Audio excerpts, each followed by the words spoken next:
to this month's exhibition at Gallery 76, Toward Abstraction, an exhibition of modern quilts.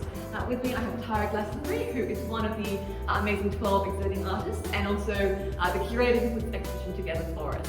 So we have 12 artists all together. Each of the artists has 2 quilts, and we're going to be asking Tara to take us through and chat about their various features. So take us away, Tara. Thanks. Okay, so we're going to start the show with Caroline Hadley's quilts. This is a real showstopper at the front door. Caroline designs all her quilts on the computer first, and she has a series she posts on Instagram and also on her blog called Sunday Sketches, which is where all her quilt designs start. And they more often than not just stay as sketches rather than becoming quilts. Caroline's quilts can sometimes look really complex in terms of construction, but when you take a closer look, this one is really just made up of half square triangles and half square rectangles. One of the standouts of this quilt for me is just that amazing red colour, which I'm not sure will come out online, but it really stops you in your tracks. Caroline's second quilt is this one here called Quattro.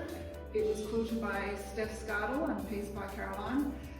Caroline says that she often designs quilts, I guess, to push her sewing skills further. So in this one was when she was starting to learn how to piece curves, and that's how this quilt came about. It's much more detailed quilting than the first one, which was just geometric lines. This one has quite a bit of shadow curved quilting along the straight lines.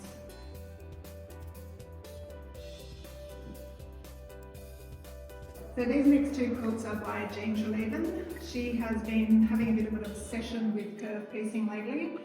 I think spent quite a bit of our lockdown last year experimenting with more improvised curve shapes. This was the first of the 2 pieces here, and you can see it's much more structured in its design, whereas this one's a bit more free-form, and she's introduced a pattern fabric as well as some hand quilted detail to go along with the curved machine quilting she's got there. I think she's done quite a few small pieces that you'll be able to see online, experimenting with these curved templates and things last year.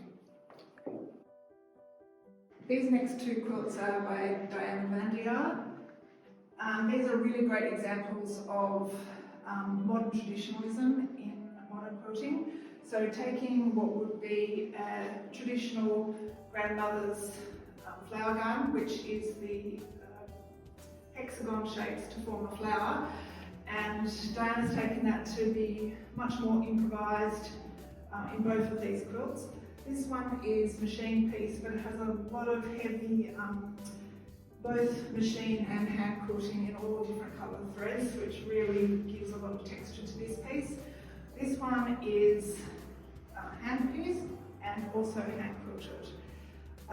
They both are really great examples of Diana's use of colour as well. She has quite a distinct colour palette and likes mixing colours that you wouldn't typically see together. So I think those 2 are really good examples of that.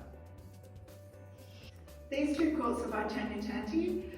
Tanya actually has an exhibition on at the moment with art quilts, but these 2 are more modern takes, and they were both started in modern quilt workshops. So this one on the right was a workshop that Tanya did with Liz Elliott when she was in Melbourne probably a year or 2 ago now. And this one was taken with Irene Roderick's Dancing with the Wall workshop. So this one's a really good example of improvisation in modern quilting, and it's one of those things where lots of these elements would have started as individual units on a design wall, and then Tanya would have kept going and building the white space in until it made a cohesive whole. So this one on the right, Tanya really started with 3 basic striped elements, and then after the workshop combined those 3 striped elements as a whole here. So this is one of them with the small stripes, then the thicker stripes, and this different contrasting stripes here. And then she's really echoed that with all the different stripes of machine quilting over the top. These next quilts are by Kate Henderson, and they're, I think, the only examples of applique quilts in the show. So this one on my left are just shapes that Kate created after doing paper collages, and then was inspired to create these blocks individually that were then sewn together afterwards. Her other quilt is constructed a little bit the same way, so she does the individual blocks first and then creates a complete quilt out of them afterwards. Kate's used a very interesting technique for her quilting as well. They're both hand quilted with small crosses, and each time she uses a thread that matches the colour of the behind fabric, but it gives a quite good texture as well. So these next two quilts are by me. The first one is hand loomed, and it was done as a collaboration with a woman in Perth who supplied me with the Cardi fabrics, and I wanted to do something that was a bit of an ode to the weavers who create the fabric. So it's a design based on a weave structure. The Cardi cloth is really quite fine, and because it's both hand spun, it's hand woven and it's hand dyed, you can definitely still see the hand of the maker in the fabric, which I think adds an extra kind of layer of texture to the quilt as well. This next one was made during lockdown last year, and I was getting a bit exasperated with lockdown, and I just didn't have the patience or the temperament to be sitting there matching points and corners and things like that. So this whole quilt is just deconstructed, 3 pairs of jeans, everything's cut with scissors, nothing's really meant to match, but it's a quite, I guess it's a step on from this one in its vertical stripe structure, but it's also then got quite a horizontal feel with these big bands. This one was machine quilted with a 12-weight thread, but then to add extra texture, I've done hand quilting in crosses and large stitches with sassafras thread. So these are Jess Wheelerhan's quilts, and they're really good examples of improvisational piecing as well. Both word quilts. In this one, she's trying to relieve the words of their burden of meaning, and they're just a mix of words sewn together. Again, they would have been constructed in word sections and then pieced together at the end. This one was quilted by Kat Jones, and it really has quite a lot of detailed long arm quilting on it in amazing different shapes and structures there. So Jess's second piece is a line from a Fleetwood Mac song that became quite popular again last year through TikTok. And this time Jess has added a whole lot of textural detail with quilting. So she has stars, and it's all hand quilted. Some of these crosses are pieced while others are sewn over the top. She's got straight stitching, but she's also got these fabulous 3-dimensional shapes here on the quilt as well. And I just love the way she's signed her quilt there. A lot of quilters forget to do that, and I think that's fabulous.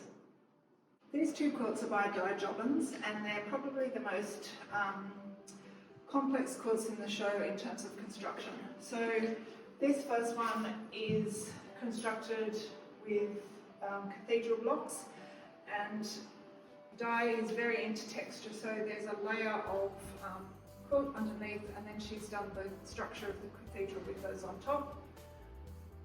So there's a piece of ombre grey fabric, and then the colours shine through from underneath, and it's called Shining Through, so quite appropriate. This second one, the construction really blows my mind a little bit. So these hexagons are 1, 2 and 3 fabrics sometimes, and instead of piecing them together as you normally would with hexagons through English paper piecing and hand stitching them all together, she's used the quilting process to attach them to the layer of the quilt at the back. So quite phenomenal in the construction. These two quilts here are by Anne Richardson. The first one is called Last Minute, and I quite like the story behind this quilt. It was done as a fabric challenge for QuiltCon in Australia we don't always have the fabric or the full range of fabrics available, and Anne did for this, but she still thought she would have a go and kind of put it together at the last minute, and it got juried into QuiltCon. This second one was also done as a fabric challenge, and it's just representing a dandelion being blown apart by the wind. And Anne had recently got her own mom arm and has done this kind of very flowing water pattern on the background that's really effective as one of her first goes on the machine. These next two quilts are by Lorena Uriarte. This first one is done from one of Lorena's patterns, and she's made several quilts like this, but Lorena is normally known for her use of bold and white colours, and this is a complete change of pace. It's the same pattern that she's done frequently, but it's all done in a solid colour, single colour, and very textured fabrics. So everything from seersucker to self-patterning fabrics, laces, and the quilting is by Kat Jones, and she's really done some straight line quilting on the simpler self-patterning fabrics in the background, and really let the textural elements of the round pieces come forward. This quilt is positive negative. It was made by Lorena from a whole bunch of scraps she had left over from a red and white quilt she made. So lots of different red and white fabrics to make up these very detailed pieced negative squares. There's about 720 of them, I think. The quilting happens only over the white negative squares, and then you have this red positive that really comes out from the quilt that's not quilted at all. These quilts are by Sandra Dorse, and they make good use of the traditional Drunkard's Path block. This one in particular uses a whole mix of different types of fabrics, linen, got a bit of velvet in there, and as well as some normal quilting cotton. They've both been quilted with like straight lines, but also then curves to follow the curves of the Drunkard's Path block. This one though incorporates both hand stitching in coloured threads as well as machine quilting, and I think it's really effective in the use of the acid yellow as pops in this quilt here. These two quilts are by Kim Simpson, who struggles with quite a lot of health issues, and that's reflected in her quilts. So this one's called Neuralgia, and it has the hemisphere of the brain idea with the circular shape with the divide down the middle. And the oranges are flushes of pain that she deals with on a daily basis, and you can see her effective use of the hand quilting over the red really bleeds that idea into her everyday. This second quilt is called Fatigue, and it is giving the idea of a fuel gauge, and that Kim quite often has to work on empty to get through her quilting. This one is quite simply quilted. It does have some different colour quilting lines, but it's very simple, and the diagonal lines really reflect the circular shape.